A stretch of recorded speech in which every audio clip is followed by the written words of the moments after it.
You are now rocking with me, your favorite bee, Lady T, in the place to be, and you have now entered the Tea Lounge. No, I'm not a writer. Okay.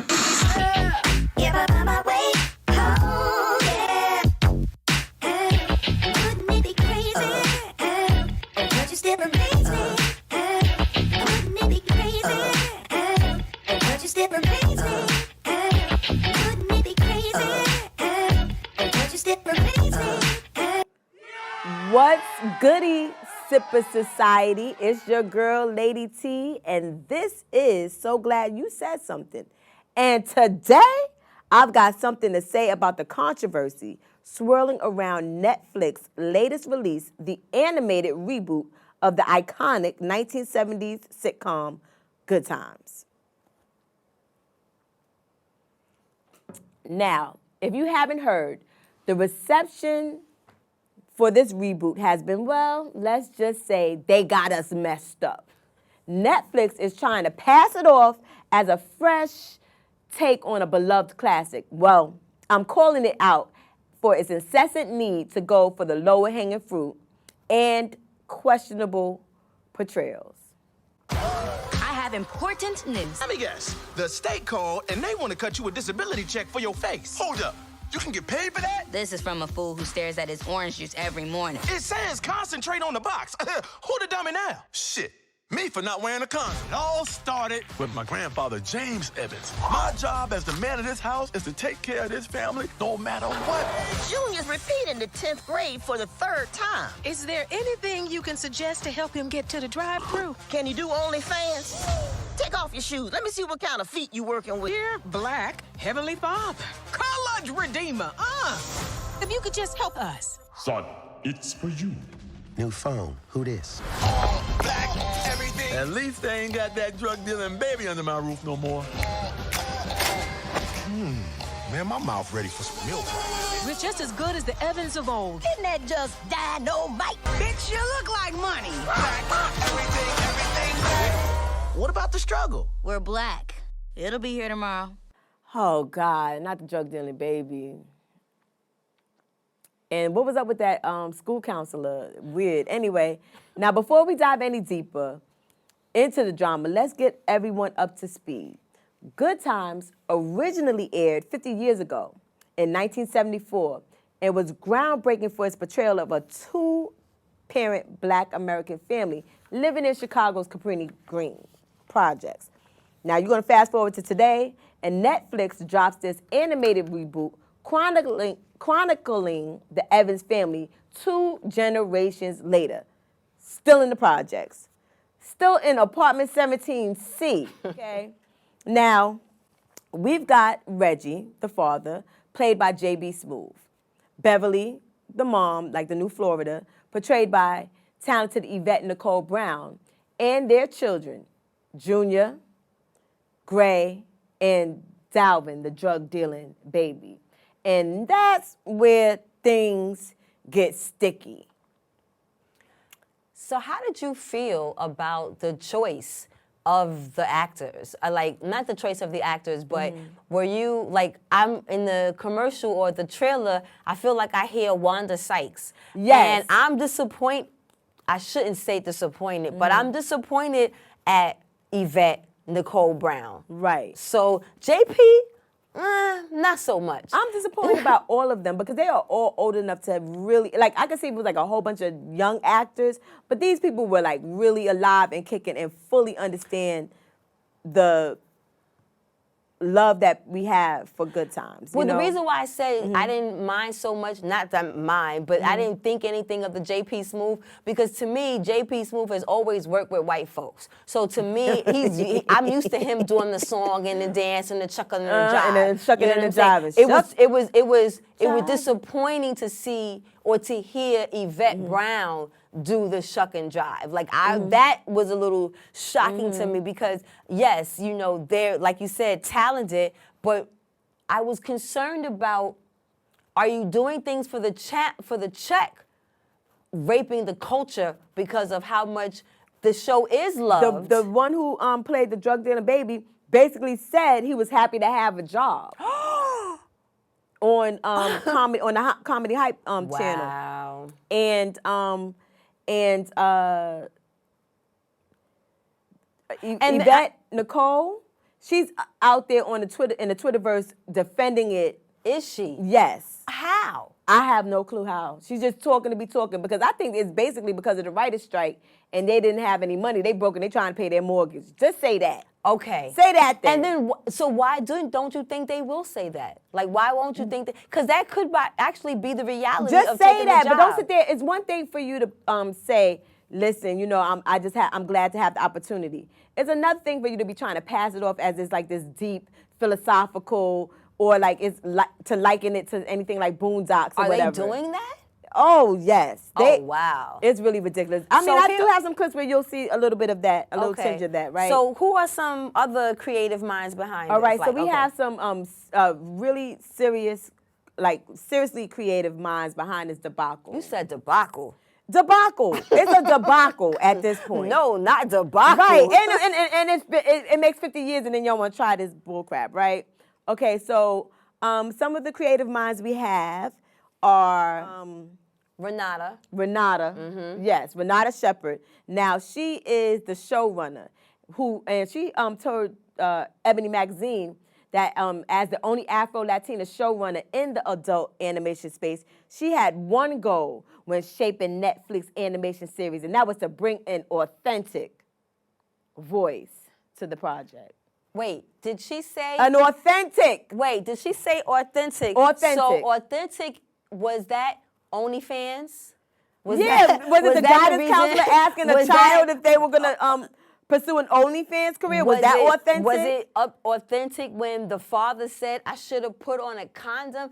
I mean, I remember, let's go back, because we talked about this when we even talked about these shows. Florida Evans, the character, but the actress, she was not going to portray a show without a father. So if it was important for her to have a two-parent household in the struggle, how do you get the father in 2024 saying I should put on a condom? How do was you that get relevant? to the guidance counselor when the child is repeating the 10th grade for the third time? But I know it's a callback to the original Good Times when the mother and the father visited the guidance counselor, and they visited the principal, and they told the principal, he didn't learn a thing this year. You're not going to pass him to the 12th grade or 11th grade because he hasn't learned anything, so he's going to need to repeat. So again, how are we so progressive in 1974 and regress all the way back to here? Right, because if you are going to show the current situation, are you now saying that in the black community, those that live in the projects don't value education? Ooh, child. Don't value education and all kinds of shenanigans. Okay, now, it's very clear that this reboot is a slap in the face to the legacy of Good Times and the actual struggles of Black America. Could you imagine if they actually went progressive and had Michael as a Supreme Court justice, which is a lifelong assignment, so he could still have it to present day? The political satire that they could have embodied, but whatever. Let's get into these puppeteers that's behind the scenes, okay? Behind the scenes. Did you call them the puppeteers? The puppeteers. Because you all want to act like you don't have any brain and gotta be Anyway, we got Seth MacFarlane, known for his work on Family Guy, as an executive producer. Now, with his track record, I can't say I'm surprised by some of the questionable choices in his reboot, because, nobody gets a pass with Seth. But in the words of Peter Griffin, what really grinds my gears is the other executive producers, including Norman Lear, who must have been senile and on his deathbed when he penned this deal, okay? And basketball star Stephen Curry, who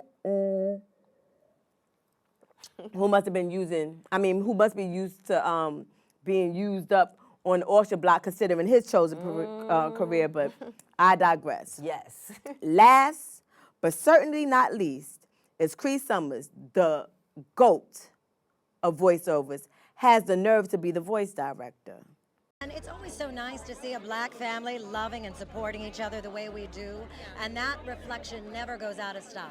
So when you came on board and you found out that they were going to be flipping the script a little bit, it was going to be different, it's more inspired by, how did you feel about it? Because I think it's brilliant. Like, I did not expect it at all. The baby crocodile, like, what? How did you feel Slink about Johnson. that? Yeah. You know, I love it because we can't forget we are present here and now. Yes. And we have to speak to the audience that exists right now. We're not in the 70s. Absolutely. We are in 2024. Yes. And there's a different kind of voice that makes an impact. Absolutely. And so we had to make these adjustments. And it's edgy and it is prolific and it is really deep. And I think people are going to be surprised. Yes. The drug dealing baby Dalvin is the voice for the present day. This is really deep. Wait. Because like Natalie wait. said, hold on. Like Natalie said, right? The mother was running for Project Queen, president. And because she, somehow, some way, she was saying something about they murdered the bookman, the new bookman, who's like who's Tisha Campbell, the project president, so she could take and reign over the projects as the. And this is deep. I'm getting ready to be angry because that performance right there, yes. Because you cannot believe that in your soul. You can't. Because one, okay, so there's layers on this. One, you also being a working animated actress. So you in a field, yes, I can understand now how you are the director of casting that The perfect director. Right. But let me tell you where I got peeved, because I couldn't watch the whole first episode, but I did watch all the way to the credits. Not only am I peeved, and I shouldn't be because this is not my business, but it is my business, about Cree Summers being the casting director for the voices, but do you know who the casting director for the movie was or is? Who? My agent that I started with when I first came into the industry 29 years ago. The same casting director who did Dreamgirls, not Dreamgirls, Sparkle. The same casting director who did the Biggie movie. And the reason why I bring those up, because those were technically, the Sparkle was a reboot. Okay? Right, yes. So you know how to be a part of projects, and TD Banks did that. You know how to be a projects that, one, you can get a check, but celebrate us. Right. This reboot that is edgy, I know people who live in I know a sister today, 2024. Let's really get funky with it. I know a sister who lives in the projects, raising her children. Yes. Who, her daughter, she just put into college. That's relevant. That's edgy. She's using social media to show her business and how she's grinding out of the projects. That's progressive. That's edgy. Changing your diet, moving from the project food or the food that they give us in the supermarket, the Hawaiian punches, to drinking cranberry juice. Changing our diet, that's progressive. But that's see, this edgy. is the thing. The fact that they regressed past where their parents were. We're talking about the Evans family. The ones who were politically involved by having Congress, But that's what I'm saying. So you don't think in that their in house 2024 that somebody would have Bernadette, the daughter would have changed her diet? Bernadette wanted to be I'm sorry. Right. Let's do their names. Thelma wanted to be a surgeon. Michael wanted to be a Supreme Court justice. By the time they left the project, because they left the project, so how they still in 17C, who was on the lease? Okay? Because Florida left. Well, this is a reboot. They're supposed to still be in the project. Why? They, in the last episode, they went to the condos or the co-op or something like that. Keith had his football gig. Thelma was pregnant. JJ was a cartoonist. He's supposed to be with some Stan Lee. Should have had a Black Panther but movie it's not under his where belt. they should be at 2024. But you think that their grandparents, you think that the grandparents would allow for their kids, their grandbaby to have their great grandchild being a drug dealing, gun toting girl and busting baby who takes baby power and rubs it on his teeth like it's cocaine. Girl. And there's some kind of some kind of Oedipus complex between him and his mother. Because after she changed his diaper, he gonna walk out the door talk about, yeah, you call me when your man. I was like, what the freak? And I get it. Seth MacFarlane. Well, I think I'll get into that later in the show. So let me not go there. We went off, okay? So go ahead. We went off. Okay, it seems disappointing. With this talented team, it seems really, really disappointing. Like we're clearly disappointed that they have missed the mark so much. Now let's hope in the future projects that these mistakes aren't remade and they get to representing our community authentically. You said let's hope future projects? Any future project. Really? Anybody Really? Future projects? I don't even think I want to see anything from them. No, not at all. So what's social media saying? They are going off.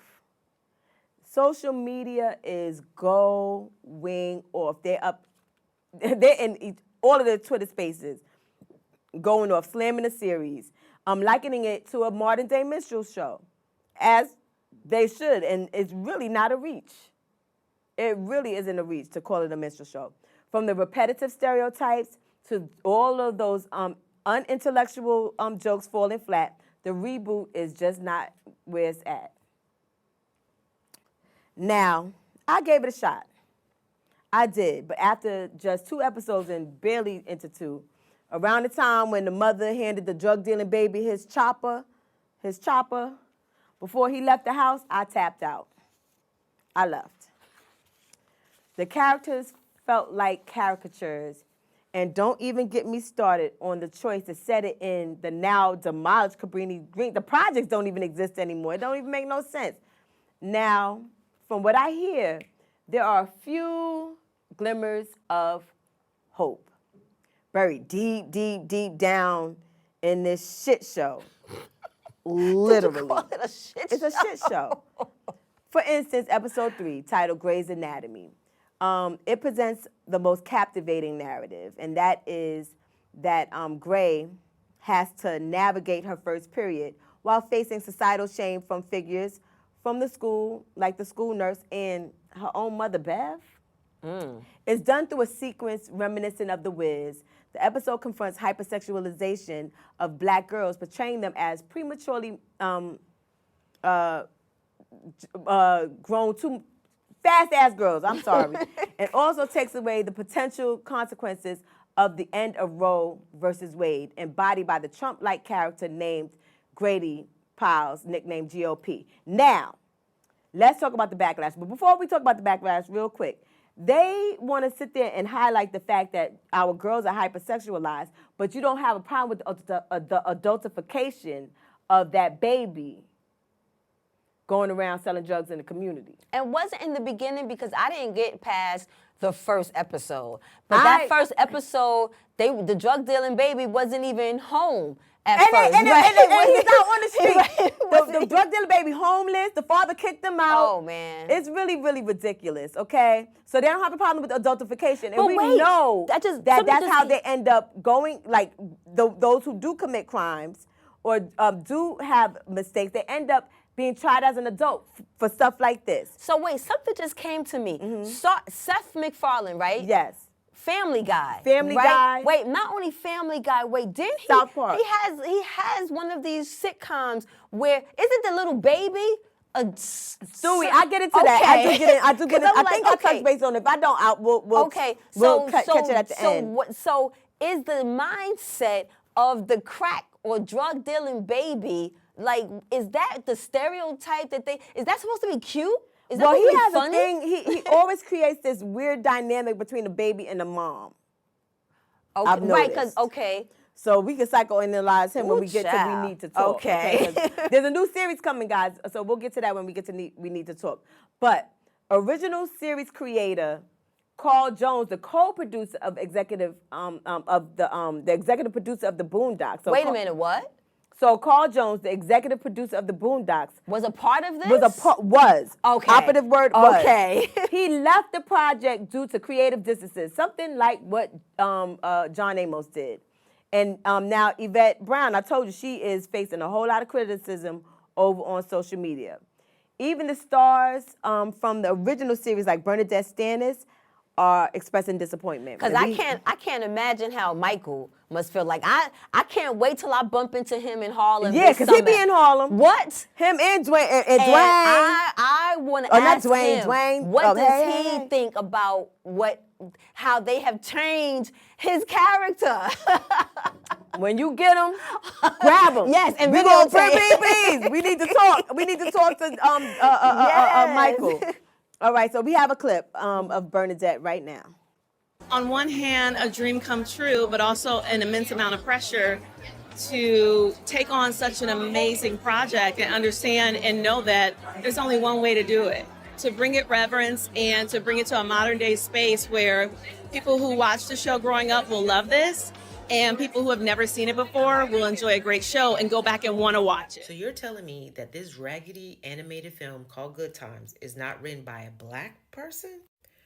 The raunchy R-rated trailer reveals a new look at the Evans family through the eyes of executive producer Seth MacFarlane and showrunner Renata Shepard. According to this, she was born in the south side of Chicago to a Cuban family and adopted by a black family. In other words, she no black. So let me get this straight. They positioned a well-liked black basketball player as a producer, had this white man, along with this woman of color, to write about a black family who happens to have a baby that's a drug dealer, and black people are supposed to be okay with this. They play in satire is, no, it's not the original Good Times, just like you're not your grandparents.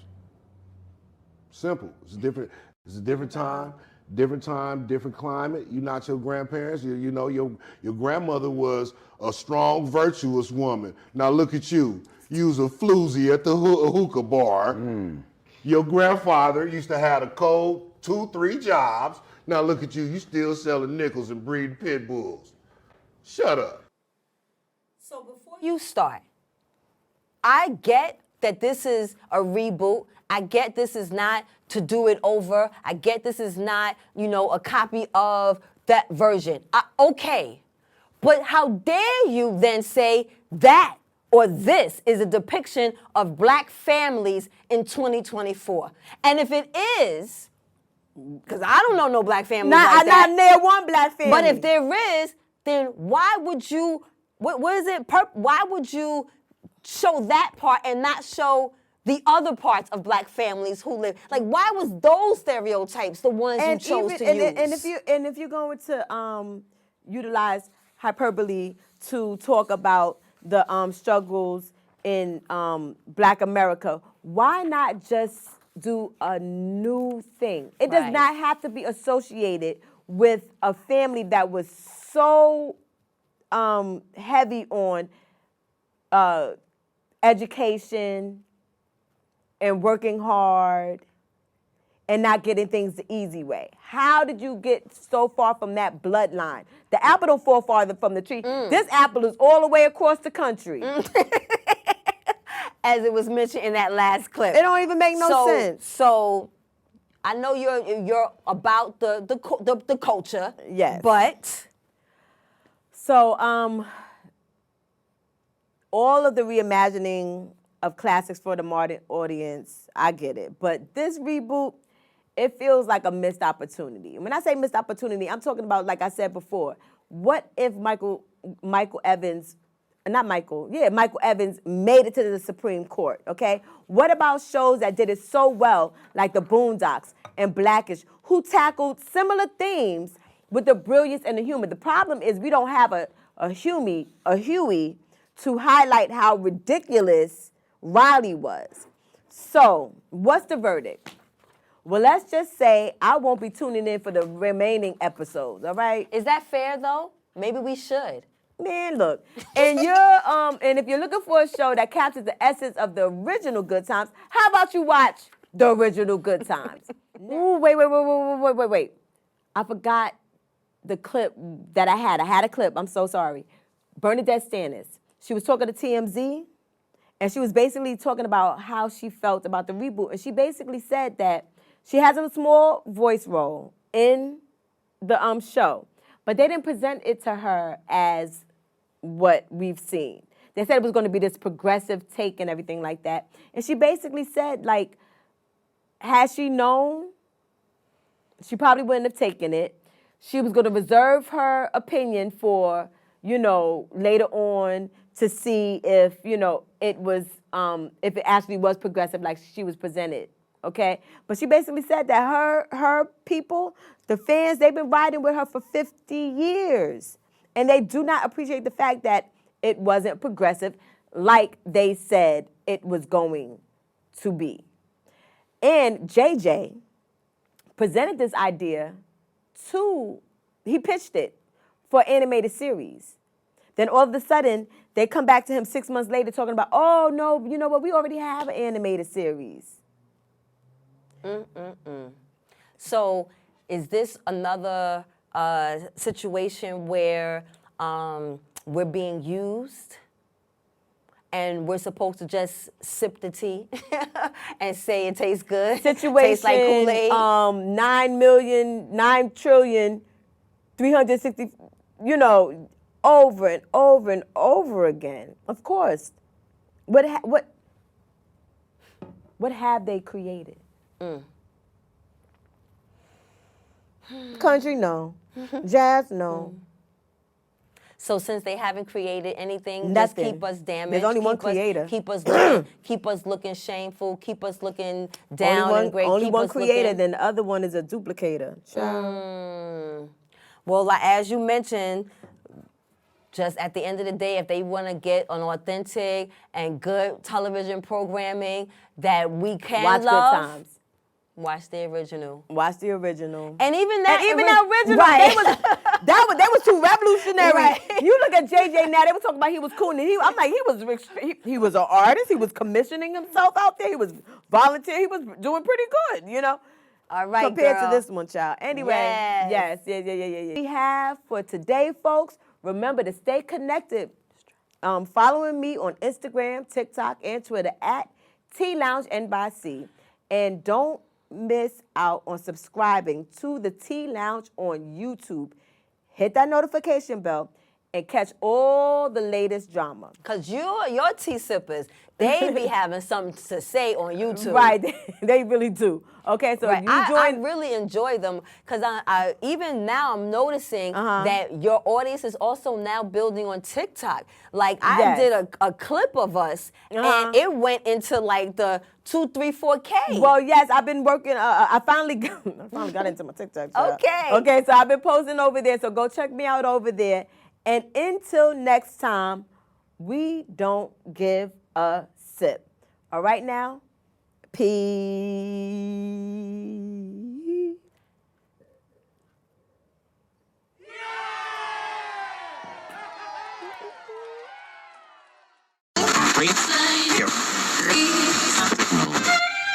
No, I'm not a writer. Okay.